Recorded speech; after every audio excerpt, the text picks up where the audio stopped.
And welcome to Conversations with Melissa, Experts and Influencers. So let's say a little bit about our host, RenaFi. RenaFi provides research-based practical education.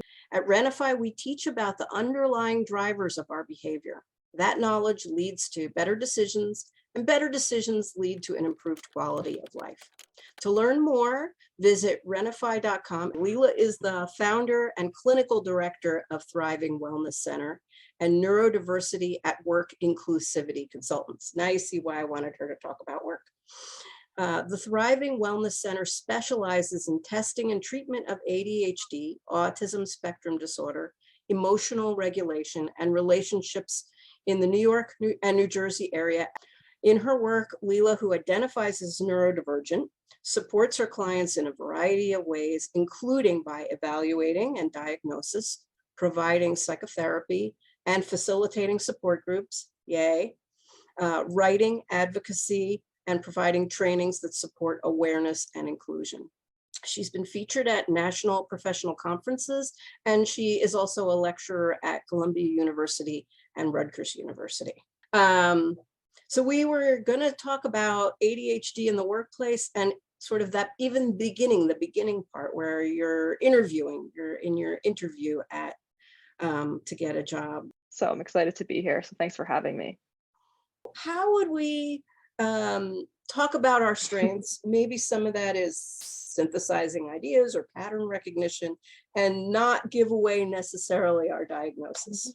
I think it's really smart before even selecting a job or deciding what to apply to. It's just sitting down and thinking about what your strengths are and really creating a cohesive list. Really even, talk to others, talk to friends, talk to family members, talk to people, in your support groups, your therapists, your coaches. Ask them, you know me well, what do you think my strengths are? A lot of times people tell you things good about yourself that you don't even know. So I'd start with that and ask others about what your strengths are and really kind of have a nice, cohesive list. So you're able to talk about that. And that's really my recommendation there. And if someone does ask for weaknesses, you can also talk about maybe weaknesses you did have, but then you overcame. Let's say, you were easily distractible. You could talk about, I used to have distraction issues, but I've actually come up with, systems to really help me with that. Now I find that if I take notes, really detailed notes at meetings, and I follow up with emails that, talk about things that we've talked about in the meetings, it really helps me. And it actually, I become really detail oriented and remember a lot that I actually do now and a lot in my talks. So you can kind of, rephrase things that maybe were difficult for you and talk about new strategies and skills that you've developed to help you with that. So that's a way to kind of think of, maybe some difficulties you've had, showing how you've overcome those. Wow. I mean, I feel a little nervous about saying I had this problem and then overcame it, but I feel like when you're framing it, that they're always asking you to talk about your weaknesses, so that if you can say that I did see them and I made some concerted effort, I have strategies around them. I'm sure that as an employer, right? I mean, what are we looking for? We're looking for you can do this job. You're accountable to do this job. You're going to get here and do the job. Yeah. So that sounds like it answers those a little bit ahead of when they're asking them. Totally. And you could even mention, something that my last supervisor or, manager really liked was that when we had meetings, I used to take such detailed notes and then they would, even send them around to, other people in the company. So, that actually became something I became very good at. So you can also bring up how different things in the past have become strengths for you and how that's really benefited different organizations or different places that you've been to. So it's really, kind of showing that, how you can take something that once was difficult for you and how you, with growth, have approached it and made it something that really you excel at now. So I love that. I had, I was an executive assistant. And so it became a requirement that I take minutes. I always was a thorough note taker. So this thing, it is a good strategy to stay engaged in a boring meeting is to be taking good notes. So I love that was your example. Totally. So I heard you, hey, I noticed this thing about myself and I've learn some strategies. What about other things like pattern recognition or like I've met people who were like in QA, and they can really deep dive, hyper focus on that. Is there any concern about when you're saying your strengths that they could be heard a different way? That's a good question. I like the idea of hyper focus and bringing that up, because as an employer, you want people that work that really are interested in topics, and people that are hyper focused in certain things, and also saying when I'm interested in something, I'm fully in. And that's why I really love teaching, or that's why I really love marketing, because I do these deep dives and I know so much about it, and I get hyper focused, and it actually works out really well for me, because I think of different things and I find out tons of information, and really kind of bring it back to such a deep passion and a deep interest. So bring it back to if I'm maybe staying away from saying if I'm not interested, I really am not going to do it, but really focusing on, but if I am interested, then I am 100% in. And I know any employer or someone who's looking to hire someone wants someone who has that passion. And that really is a positive.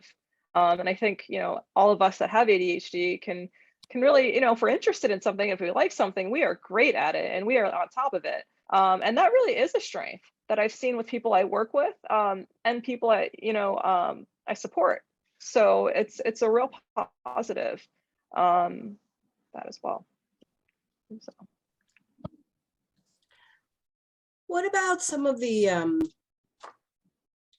other things like values? Like if you're interviewing for a nonprofit and there's something about what that nonprofit does that really, maybe you're a mission-oriented person. Is there ways to talk about that we can frame that in a better way? Yeah, totally. So if you are looking to work somewhere, I would sit with myself and say, why am I interested in working here? What about the company? What about the work responsibilities? What about it am I interested in? Is it learning? Is it adding, to value to something? Is it, I grew up with a connection to this organization or this type of work because of some experiences I've had, and really learn, why you're interested in working at this particular place. So when you have an interview, you can really, show the person that's interviewing you how deep it is for you. And you could also, and this is something I suggest, really learning a lot about the company. And if you are interested in it, you can find little tidbits and ask questions about or bring up. I actually read this, this paper that John Doe, talked about on the website, and it really, it was really interesting, and I'd love to learn more about that. And as an employer, that really, shows that you're passionate and that you are into the job. I mean, I know if you've ever interviewed someone and you say, well, did you check out our website? And they say, no, I didn't get a chance to. Yeah, it's not really a good look. You do want someone that does value the work and is very interested in it.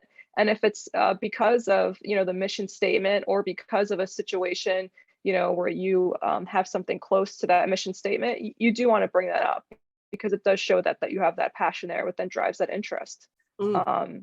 So yeah, I think that's a really good thing to bring up during the interview as well.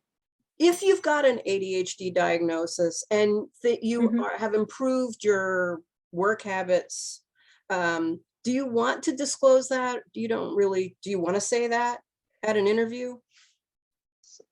So this is a good question.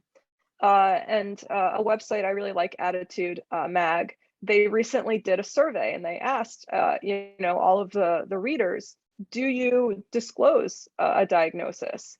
And more than half, 56%, I don't know the actual number of how many people answered this, but 56% said that they don't. And so it really is kind of up to you if you want to disclose or not.